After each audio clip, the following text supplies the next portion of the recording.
It's been a while, hasn't it? I've missed connecting with you through the screen.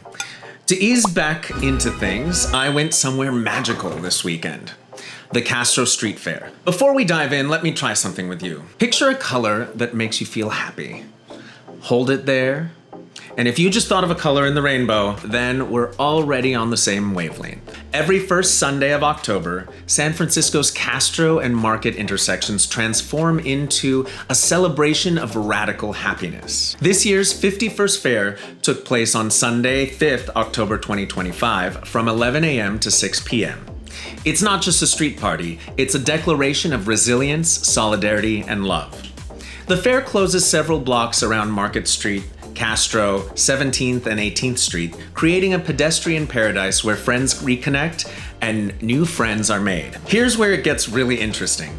The Castro Street Fair was founded in 1974 by Harvey Milk, who was then a local camera shop owner. Milk started the fair as both a protest against discriminatory policies and as a celebration of queer business owners. The first ever event drew 5,000 attendees and helped transform the Castro into a national center for the LGBTQ+ community. Over the decades, what began as a political statement has evolved into one of the city's most important festivals.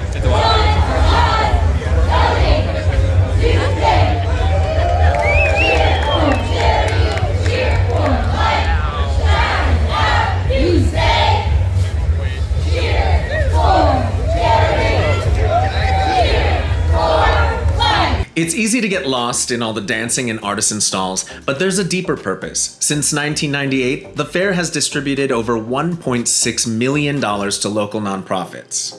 Some of the money even goes to help the iconic rainbow flag fly above the Harvey Milk Plaza. The fair partners with dozens of beneficiary organizations from the Buen Dia Family School, Castro Community on Patrol, the Imperial Council of San Francisco, Instituto Familiar de la Raza Sí a la Vida program, Maitri Compassionate Care, San Francisco Casa, Everett Middle School, PTSA, Haight-Ashbury Community Nursery School, the HACNS, Most Holy Redeemer AIDS Support Group, McKinley Elementary School, San Francisco Pride Band, and many others.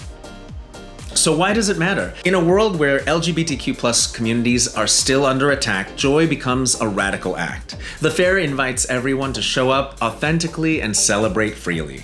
And if you donated at the gates, suggested donation of $10 to $20, your contribution goes straight back into these organizations. Think about that.